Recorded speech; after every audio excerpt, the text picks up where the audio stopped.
Estude. Oi gente, eu sou Marina Sestito, coordenadora de redação do Estude. Hoje a gente vai fazer a análise da proposta que trata da mobilidade urbana no Brasil, um tema muitíssimo possível de cair no Enem. A gente vai começar então com a leitura do direcionamento padrão do Enem, que também já diz pra gente qual que é o recorte temático que a gente vai precisar adotar no nosso texto. Depois disso a gente vai ler os textos motivadores, né, que compõem essa coletânea, vai analisar cada um deles, vai tentar entender quais os elementos desses textos motivadores que a gente vai poder usar nas nossas redações, tá bom? Vamos começar então. A partir da leitura dos textos motivadores seguintes, então a gente vai ter que usar os dados desses textos motivadores e também com base nos conhecimentos construídos ao longo da nossa formação escolar e da formação enquanto indivíduo. Redija texto dissertativo argumentativo, então vocês precisam necessariamente elaborar uma tese a respeito desse tema, tentar pensar nas suas motivações para poder defender esse ponto de vista no decorrer do texto, em norma padrão da língua portuguesa sobre o tema mobilidade urbana no Brasil. Posso falar só de mobilidade? Não.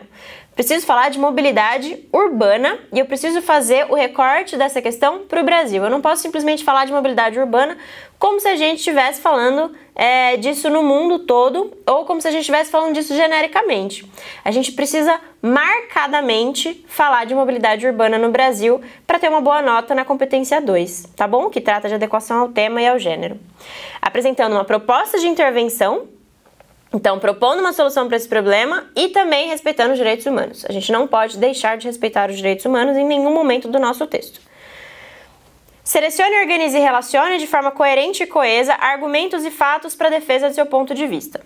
Então, a gente vai precisar usar análises, que são os argumentos, e vai precisar também usar fatos, que são os dados concretos, para conseguir formular a nossa argumentação. Texto 1. Mobilidade urbana no Brasil. A busca pela mobilidade urbana é um desafio enfrentado pela maioria das grandes cidades no Brasil. Então aqui a gente já tem um dado muito importante.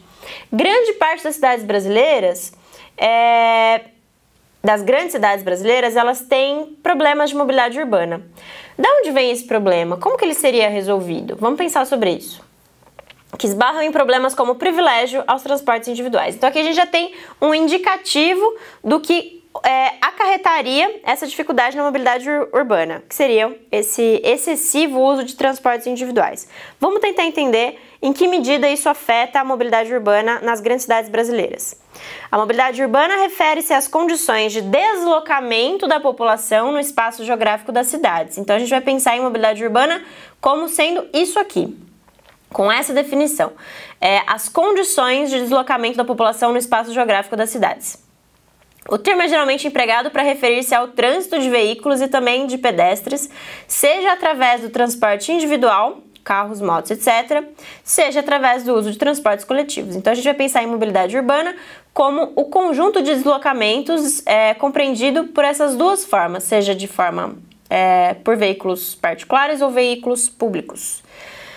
Nos últimos anos, o debate sobre a mobilidade urbana no Brasil vem se acirrando cada vez mais, haja vista que a maior parte das grandes cidades do país vem encontrando dificuldades em envolver meios para diminuir a quantidade de congestionamentos ao longo do dia e o excesso de pedestres em áreas centrais dos espaços urbanos.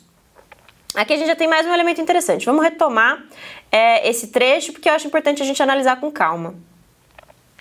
Nos últimos anos, o debate sobre a mobilidade urbana no Brasil vem se acirrando cada vez mais, haja vista que a maior parte das grandes cidades do Brasil vem encontrando dificuldades em desenvolver meios para diminuir o quê? As grandes cidades estão tendo dificuldades para diminuir o quê? A quantidade de congestionamentos ao longo do dia, isso seria um fator muito importante de ser resolvido, mas também o excesso de pedestres em áreas centrais dos espaços urbanos. Por que a gente precisa reduzir o excesso de pedestres? Por que seria ruim ter pedestres? Será que essa é uma questão que deve ser levada em consideração? Será que quando a gente fala de mobilidade urbana a gente não precisa também incluir o pedestre nessa questão? Vamos pensar sobre isso. Trata-se também de uma questão ambiental. Então, é muito importante a gente levar em consideração essa questão ambiental, pois o excesso de veículos nas ruas gera mais poluição, interferindo em problemas naturais e climáticos em larga escala e também nas próprias cidades. Então a gente pode passar no decorrer da nossa argumentação, a gente pode passar por essa questão ambiental. É importante, no entanto, a gente não dá um peso tão grande para ela, porque a gente não está falando dos malefícios do uso dos transportes individuais para o meio ambiente. Não é esse o tema. O tema é mobilidade urbana no Brasil. Então vamos tentar sempre voltar para esse recorte e não acabar se perdendo nas discussões sobre problemas ambientais, tá bom? Muita atenção a isso. Exemplo do problema das ilhas de calor. Enfim, a principal causa dos problemas de mobilidade urbana no Brasil relacionam-se ao aumento do uso dos transportes individuais. Então, a principal causa dos problemas de mobilidade urbana tem relação com o aumento do uso de transportes individuais. Mas o que seria isso? O que seriam esses transportes individuais? Seriam as motos, os carros e outros transportes individuais. Bicicleta entra como um transporte individual? Vamos pensar sobre essa questão. Em detrimento da utilização de transportes coletivos, embora esses últimos também encontrem dificuldade com a superlotação. Então a gente geralmente prioriza os transportes individuais em detrimento dos transportes públicos, mas a gente não pode deixar de levar em consideração que os transportes públicos, eles também têm problemas que seriam de superlotação, por exemplo. Então, se a gente vai se propor a resolver essa questão, a gente não pode só falar assim, as pessoas precisam parar de usar carro e usar o ônibus e usar o metrô, porque aí vai estar tudo resolvido, certo? Esses transportes públicos, eles também enfrentam superlotação. Então, como é que a gente vai enfrentar a superlotação desses transportes? A gente não pode só falar que as pessoas têm que fazer alguma coisa, mas a gente precisa também dar meios às pessoas fazerem essas coisas que elas precisam fazer. Certo? Vamos levar isso em consideração também. Então, não só falar que a gente não pode mais priorizar o transporte individual, mas também dar estrutura para que as pessoas possam usar o transporte público, que enfrenta problemas também com superlotação, e isso deve ser encarado e resolvido também. Aí a gente pode pensar, né, que esse aumento do uso de veículos como carros e motos deve-se. Aí a gente tem uma lista do que motivaria essa priorização dos transportes individuais em detrimento dos transportes públicos. Por que a gente prefere usar carro? Por que a gente prefere se deslocar de carro, de moto, do que pegar um ônibus, pegar um metrô, ou enfim, bicicleta e algum outro tipo de transporte? A má qualidade do transporte público no Brasil, o aumento da renda média do brasileiro nos últimos anos, então as pessoas estão ganhando mais, aí elas acham que é uma boa coisa investir num transporte individual, comprar um carro, ser uma pessoa bem sucedida porque compra um carro. A redução de impostos por parte do governo federal sobre produtos industrializados, o que inclui os carros. Então aqui a gente já tem também um incentivo fiscal, um incentivo para que as pessoas comprem produtos industrializados.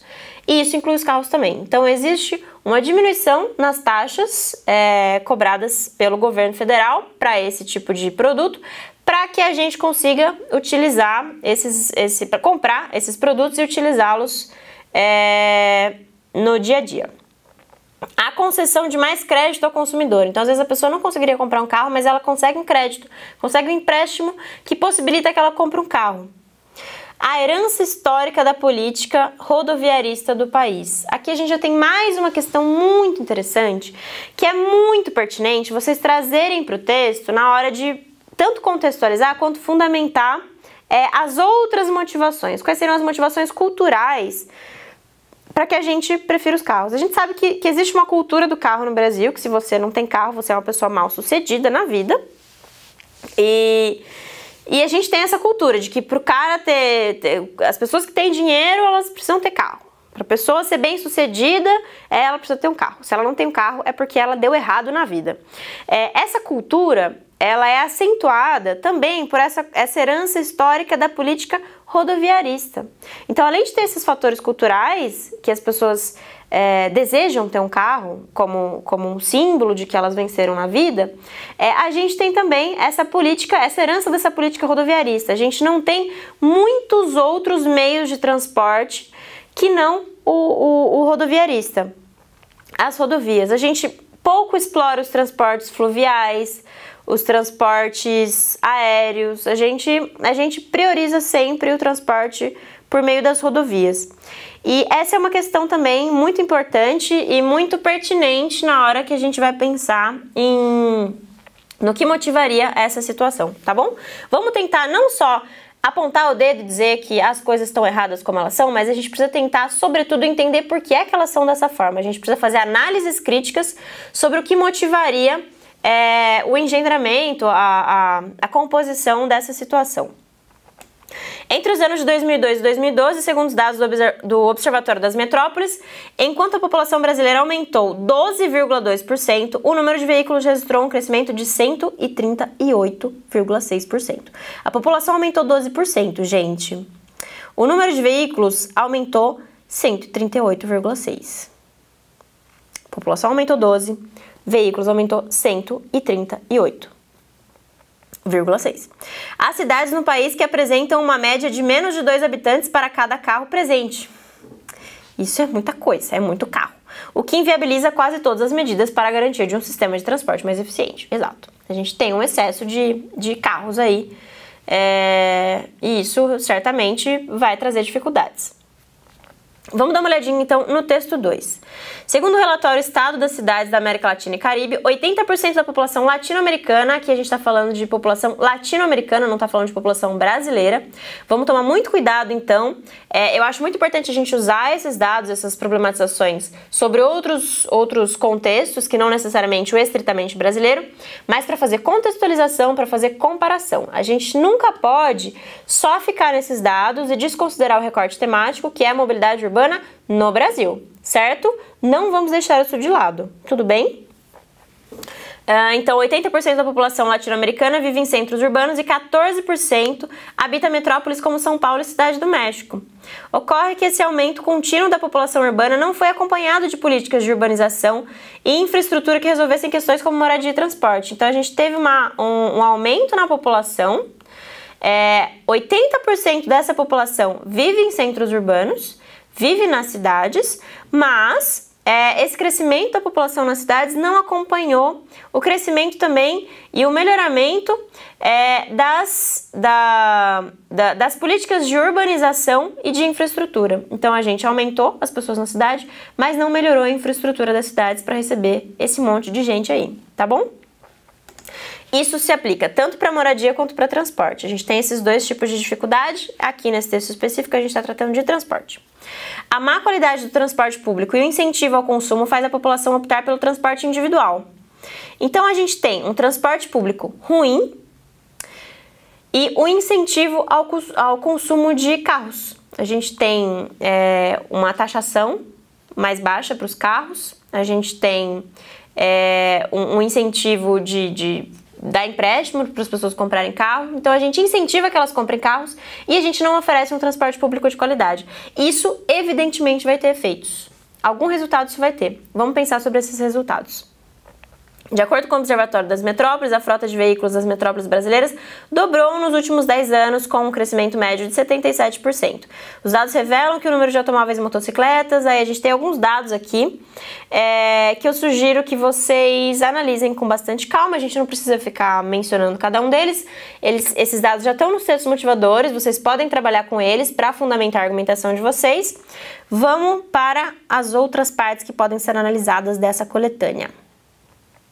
Para especialistas, 3 fatores contribuíram para o crescimento da frota de veículos no país. O aumento da renda da população, então a gente já viu que cresceu a renda, as pessoas vão procurar carros.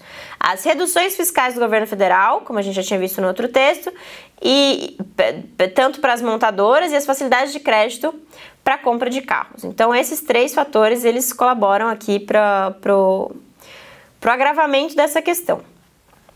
Como resultado, na maior cidade do país, o paulistano leva mais tempo indo do trabalho para casa do que numa viagem para outra cidade. Gente, isso é verdade.